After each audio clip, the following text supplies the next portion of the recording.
প্রস্তাবিত Dhaka central university প্রতিষ্ঠার প্রক্রিয়া দীর্ঘদিন ধরে ঝুলে থাকা এবং অধ্যাদেশ জারিতে দৃশ্যমান অগ্রগতি না থাকায় শিক্ষা ভবন অবরোধ কর্মসূচি চলছে। ঘটনাস্থলে এই মুহূর্তে শিক্ষার্থীরা সংবাদ সম্মেলন করছে, আমরা সরাসরি চলে যাচ্ছি সেখানে। আমি নিজে আছি, সারাদিন খাওয়ার সময় পকেটে টাকা কিন্তু খাইতে পারছি না।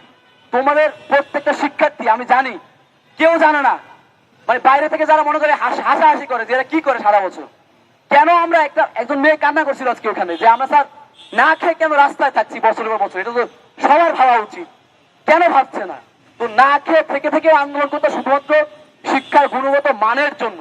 এখন আমরা আসলে কতটুকু স্যাক্রিফাইস করব, কতটুকু যৌক্তিক হবো, সেটা এখন একান্তে আমাদের ইন্টারনাল মিটিং এ আমরা সেটা বা এখানে বসে আমরা সেই সিদ্ধান্তগুলো নিব। এরপরে সাংবাদিক মহোদয়গণ আছেন যারা আমাদের সাথে দীর্ঘ 1.5 বছর যাবতীয় অনেক কষ্ট করছেন, ভাইদের সাথে আমরা প্রেস ব্রিফিং করে এরপর আমাদের সিদ্ধান্তগুলো জানাবো। এখন ভাই, তোমাদের মধ্য থেকে যে প্রশ্নগুলো আছে, তোমরা 12 তারিখ যে ব্যাপারটি ছিল যে ক্লাস নেওয়ার যে ব্যাপারটি, মানে 13 তারিখ থেকে, এখন ওইটা যদি না হয় 12 তারিখ থেকে হচ্ছে সব বন্ধ।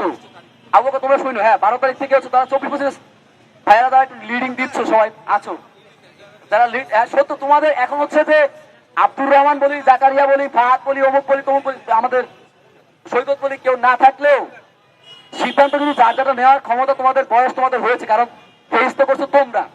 এখন তোমরা বলো যে 12 তারিখ থেকে যেহেতু ক্যাম্পাস বন্ধ, সেক্ষেত্রে তোমরা 1 তারিখ থেকে যে ক্লাসের যে বিষয়টি, যেহেতু 12 তারিখের পরে আর 1 তারিখের আগে খুলছে না, আর ওনারা প্রতিজ্ঞাবদ্ধ যে 1 তারিখ থেকেই ক্লাস, 3টা অপশন রাখছে। যদি ওনারা অপারগতা স্বীকার করে বা ওনারা অলরেডি পারগতা স্বীকার করছে যে আসলে তারা নিবে, তো 1 তারিখ থেকে তোমরা আসবা কিনা, নাকি এই 2-1 দিনের ক্লাস করবা, আর 2-1 দিন ক্লাস করতে গেলে কি কি সংকট তৈরি হবে। আর কি হচ্ছে অধ্যাদেশ ইস্যুতেও সামষ্টিক একটি মতামত প্রয়োজন, কারণ এটা সামষ্টিক ইস্যু।